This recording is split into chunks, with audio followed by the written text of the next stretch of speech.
said goodbye already, and this is going to sound unusual, but I started to clean up a little bit. And then what I started to realize was that perhaps her words of encouragement that I received as tough love were not meant that way. And here's what I want to say. I am well aware that I'm not everybody's cup of tea. I am. I'm well aware just by seeing subscribership and viewership. And I know that because I'm an adult and I am not dumb and I've lived in this world a long time. That being said, maybe, just maybe, when I bring you guys into my space like this, some of you go, oh, thank God, I'm not the only one. And then we can encourage each other to clean it up. But perhaps, and I mean this, perhaps, I'm triggering somebody's anxiety. Okay. Would triggering somebody's anxiety normally make me want to change my behavior? Absolutely. Not to compromise me, because that's like, what are you doing if you're compromising your values or whatever just to save somebody from having a panic attack in your space?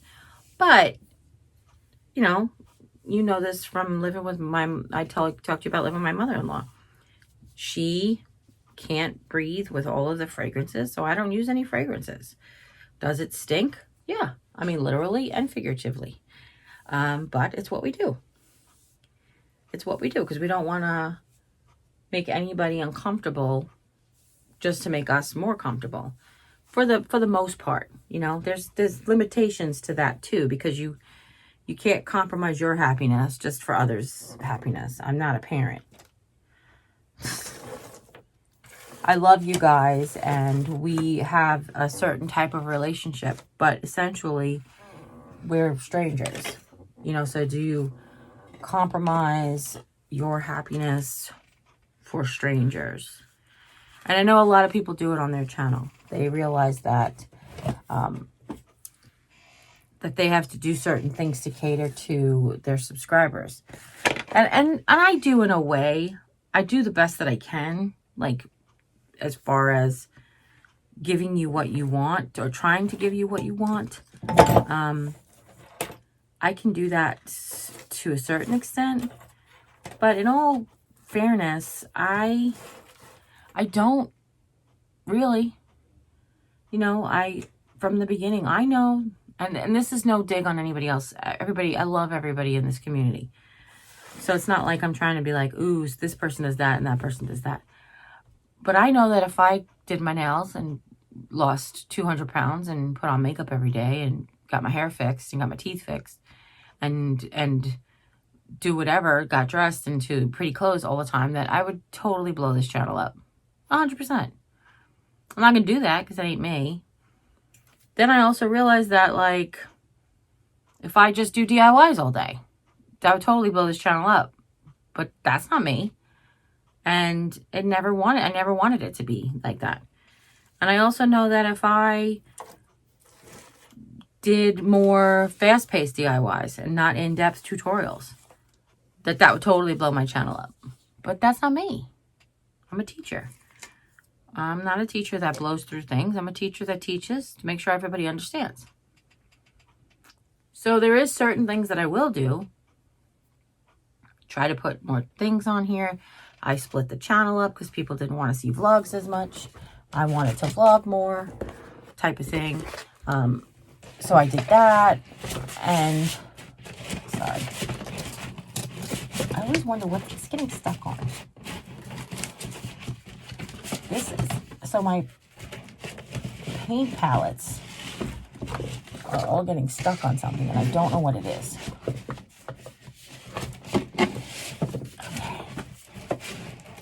I don't know. They just won't slide in. I'm sorry. Sorry.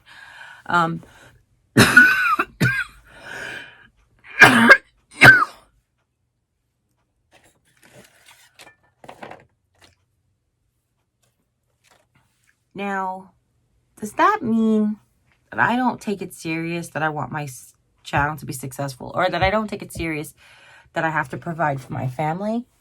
No. No. If it ever got to the point where I had to like sell my soul to the devil, and I don't mean the devil literally, but that's like an expression to like not be yourself, just to compromise or to give in, so that I, like, if I was about to lose my channel, or if I was about to lose my home or something, then yes, I would probably cater to what everybody wants. I can make one of these videos. I can put on some Kiss, you know, fake nails. I used to do nails for people all the time. I could do acrylics even, you know, like back in the day. Remember acrylics back in the day? You know, tips and gel. Yeah. So, I mean, I could do that. I'm not going to, but I could. Like, I know that I have it in me to do what I need to do, as long as the opportunity still presents itself. That doesn't make sense. But if my family actually needed me to, as opposed to just like making a more comfortable life or making things a little easier. Sorry. The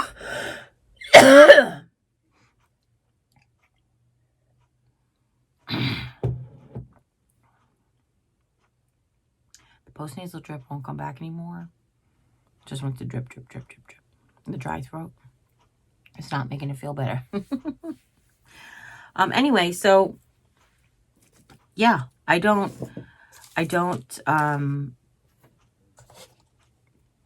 think that I will compromise myself or my I don't see, that all sounds like it all makes it sound like the other people who do what I do on the channel are like selling themselves out. And it's not what I'm trying to say. It's just how I feel like it would be for me. Does that make any sense? So I went through periods where I put on makeup every day and I dressed nice and I did my hair every single day. I worked in an office every single day.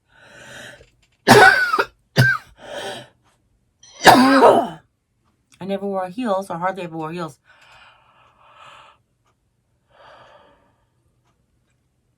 I never wore heels in the office because you never know, like, you have to be ready to do CPR on somebody if you needed to, kind of thing. But I did. I wore nice clothes, put my makeup, my hair, different jewelry, the whole thing. So it's not like I never had it in me to be like that. It's just that I'm not like that now. I chose this career. I chose being a YouTube creator because I would be able to teach and not have to get dressed every day. I started in my pajamas. Excuse me. I started my channel in my pajamas. My first video was in my pajamas. If you're interested, there is a way to like look at the videos that are oldest first, so you can see what I'm talking about. But my first videos were in my pajamas, in my room. People ask me, how do you get started on YouTube? I started on Instagram. I started hauling stuff from the Dollar Tree on Instagram. So if you follow me on Instagram, you can go back into my Instagram feed and you can see what I'm talking about from 2016. So it's just like that. So it's like, am I compromising myself? Is it compromise? I don't know. You know, I just don't know.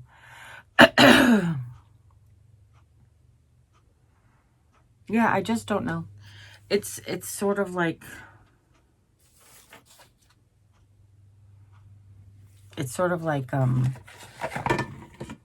do I want to put in that effort again? Do I want to put in that expense again? And that's another thing we don't ever really talk about. When you do your makeup every day, it costs money because eventually the makeup wears out. You use it all. And you have to buy more. And the same thing with clothes. You know, keeping in mind, especially on YouTube. Possibly keeping in the forefront of your mind, like, I can't wear this shirt again because I wore this shirt last Thursday. I mean, and people who watch YouTube, I guess a lot of them feel very similar to, like, if it's TV and they're on TV, you hardly ever see anybody wearing the same thing unless they're doctors and it's a medical show, because then everybody wears the same thing all the time, because then it's like scrubs 24/7. Excuse me. So yeah, I don't know what I'm saying. Do you guys have any idea what I'm saying? I came back to say, I'm sorry if I'm triggering anybody's anxiety. I'm sorry if the message of love that I received as tough love or critical was intended in love and I received it wrong. That I apologize for how I received it, but of course we can't control how people are going to perceive what we say to them. That is up to the individual. I'm learning this now. I'm learning that it's not about how you put it out or how you intended it, but it's how it's received. And that is such an important thing, because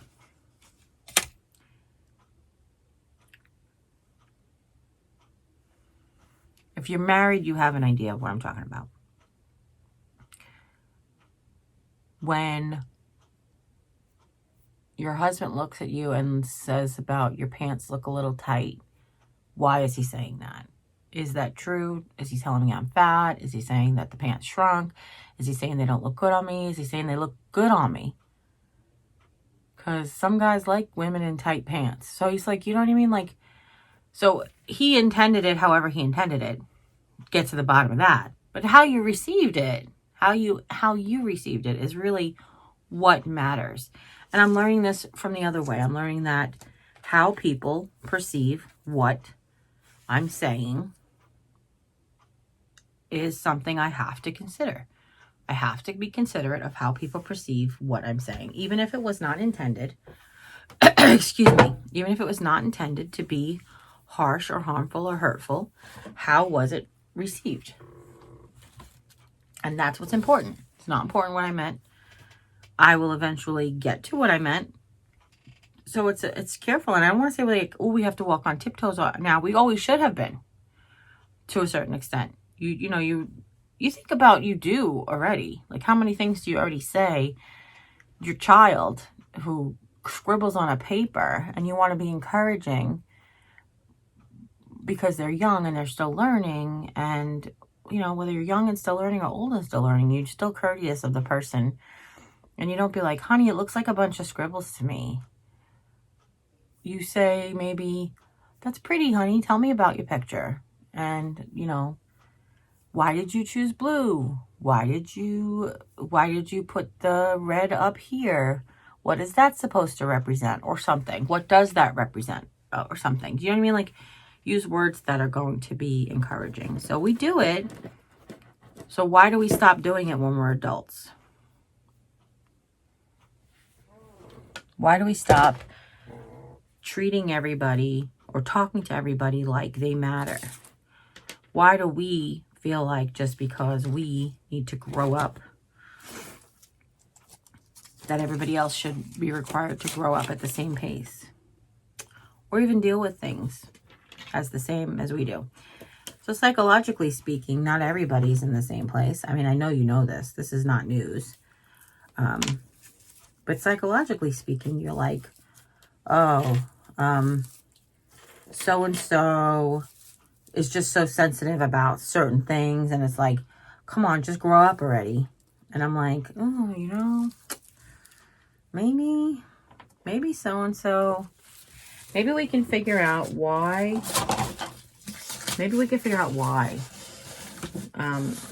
This person is like they are. Why did they take that in a way that is hurtful to them? Like, what hurt them? What was hurtful about it? What can we do? And all of this we do to learn. What can we do to not do this again?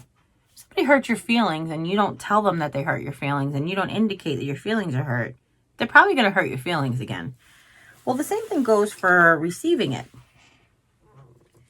If you hurt someone's feelings and they don't tell you, then you'll never know to not repeat that behavior. You don't know, you'll never learn. Oh, you know what? Jim doesn't like it when I point out this, that, or the other thing. So I should probably not say that in front of him anymore. Or find a different way to say it, or use more delicate words or something. Do you know? Like, be more sensitive to his feelings on a situation than just worry about, like, he needs to grow up. And it's really funny because I have always said, or I have said for the last 30 years, that I have patience for children and adults with developmental disabilities. And I have, like, no patience for average developing adults. I don't know why. I do know why now. Because I was set with this mindset that we should have an expectation of a person as an adult to not have any sort of negative behavior. But that's what happens when your parents grow up in a certain age, you grow up in a different age, and you realize, look, I was born in 1970. My Roman Catholic church that I grew up in, before I made my communion, was like, we used to go to folk mass, and they used to do like kumbaya, and just, it was the 70s, like, it was the 70s, man. And it was really about that. It was about Jesus is love. Jesus loves everybody. So if you just grew up just even like a few years before that, or like in a different location at that time, you might not have that same mindset. You might have that very conservative Christian mindset. But that's why I have to understand. So that's why I have to not retrain, but I have to understand where it's coming from and why it's coming that way. And why do people perceive that? What did I say to make them feel that way? And how can I fix what I broke? Like essentially, how do I repair this? How do I make this right? So, excuse me. All of that is like truly, truly important. It really is. It really is truly important to really establish any kind of really good relationship, whether it's a friendship or a parenthood or a spouse, an intimate relationship, a sexual relationship, whatever it is. It's really important to kind of get a picture of where the other person's coming from. I know that the Great Commandment says, do unto others as you have done unto me, or do unto yourself. It depends on which version you look at, but it's do unto others. Basically, treat everybody as if they were Jesus. That's pretty much what that says. If you were going to treat him with kindness, then treat them with kindness. One version is do unto others as you have them do unto you. So do you want others to treat you a certain way? Then you need to expect that others are going to want you to treat them a certain way. That being said,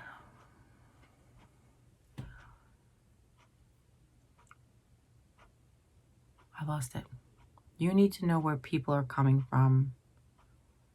That wasn't what I was going to say, though. Dang it.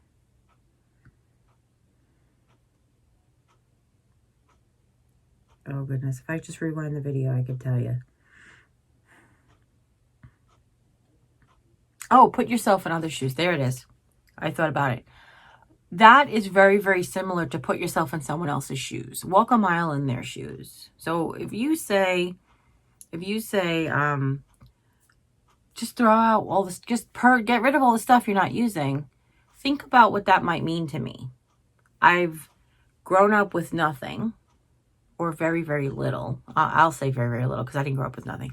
I grew up with very, very little. I was able to keep very little possessions. As I got older, I managed it, And then I had this huge loss in my life where I just lost half of my possessions. Or actually probably more than half, but I'm going to fill that cup and say half of my possessions. So when you tell me just get rid of stuff that I'm not using, I appreciate where you're coming from. I appreciate what you're trying to say to me. But without you putting yourself in my shoes and knowing my history and knowing how I feel about things, maybe you just shouldn't. Or maybe you could say, Jer, I know that you've had a lot of trouble purging things in the past because of all the loss that you've had.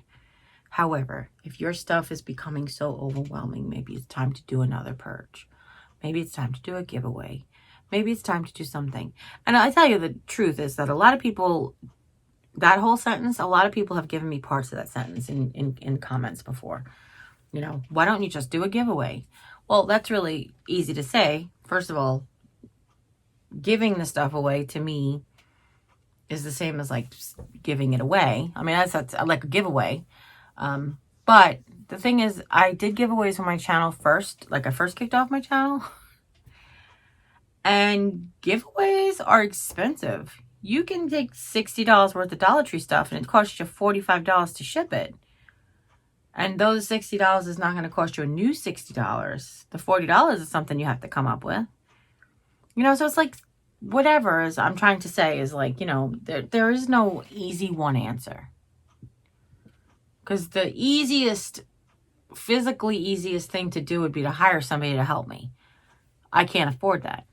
The financially easiest thing to do would be to do it myself. But I just don't got it in me. Do you know what I'm saying? So it's like, yeah, that's all. Now, I was doing a purge. I had 2 boxes left that I didn't purge. One was miscellaneous, which technically I did purge miscellaneous, but miscellaneous was the first box that I started. Miscellaneous is where I keep like my pipe cleaners, my candlesticks, like things that you just use for like whatever. You know, candlesticks could be like, I'm going to make a pedestal for a vase. I'm going to actually make a candlestick. I'm going to use it for a 2-tier tray. That's what candlesticks kind of like can fit into all these different categories. That goes in like the miscellaneous box. So that was the first box that I did. And now that I've done and I've gotten so much new stuff, I have to feel like I have to do it again. And I never purged my flowers yet. And I totally have to go through my flowers. A video that you guys never saw, and it's still on my channel, but it's from last November, was last spring. It was actually last like autumn, just about autumn. They did the spring, summer grab bag boxes. And I asked my sisters to go there. And I sent my sister Julie money to get me some because I was supposed to go to Las Vegas for Easter during the pandemic this year. She ended up coming last year for Thanksgiving. No, I was supposed to go last year for Thanksgiving. So I was just going to be able to drive the stuff home. But she ended up driving to me. And one of the things you never saw was me haul all that stuff. And what I got, and it's a ton of flowers. And it's a ton of flowers that I'm like, I gave some away immediately. Some I thought, I could use these. And some I'm like, I probably won't. I don't much like to use flowers that I don't get at Dollar Tree or Walmart, as you guys know. But it gets to a point where I'm like, I don't remember where I got that. Like, I have to look at the tag, and if there's no tag, I'm like, I don't know where I got that, so I just use it. Yeah, there's just some things like that are so random that don't have a home, but I know that there could be a potential to have it someday. Like, perfect example is that hat. Do you see that straw hat over there? The one that's on top of the lampshade right there. See that? Somebody, I feel like I want to say, I don't remember who it is. I honestly, God, don't. I feel like it was a guy that I had just watched one of his videos, and I don't really know. But he literally unweaved that and used the like braided straw to like make a basket or something. Like really mind-blowing kind of stuff. And I'm like, oh man, I want to do that. What am I make? I'll make something different. I always think, look, I see DIYs and I'm like, oh, I just have to make something different. I can't make the same thing. Why would you guys want to see the same? Why would you want to see different people making the same thing over and over again? And I asked this a legit question because I have so many people share with me DIYs where I'm like, they're like, you should do this. And I'm like, well, she already did it. Why do you want me to do it? And they'll tell me her instructions weren't good. You could do it better. You could do it cheaper. She used X, Y, and Z and it was a lot of money. So I do get that. I do understand that. So when they can give me an answer. Otherwise, I don't feel like it's necessary if somebody else taught you how to do something that I should teach you again. I have recreated DIYs from other people during like shout out week, or if it's something that I'm inspired by someone else, I do definitely shout them out. But it's also that same thing along those same lines, like, oh, you know, like pizza pan DIYs. I'm going to mention pizza pan DIYs because one of my Dollar Tree DIY groups on YouTube, not on YouTube, on Facebook, I feel like there was a big surge of pizza pan DIYs. And there was actually like a story somebody shared with, they went to their Dollar Tree and they overheard the manager and the assistant manager packing out pizza pans and saying that, excuse me for that, where was all the pizza pans going? I know people aren't eating this much pizza. And then she intervened and said, you know, oh, we craft with them. But I feel like I'd never see them on, I've seen pizza pan DIYs, but none of the ones that they share. I haven't seen anybody do any of them. Now, does that mean that they don't do them? No, it's just because I don't watch every DIY that's on YouTube. I don't have that kind of time. So like pizza pan DIYs blowing up on my Facebook and like not on my YouTube. So it's sort of like, am I missing out on something, or are they missing out on something? You know, where was that coming from? Oh, redoing different things. So I always try to shout out if I found, like if I was inspired by Pinterest, or if I was inspired by my Facebook groups or whatever. I always try to share, definitely 100% share what inspired me and where I got my ideas from. So if you are one of the many people who has inspired me over the years, thank you. And if I have inspired you over the years, you're welcome. And now I'm going to say, as always, take care. God bless. See you next time. Bye.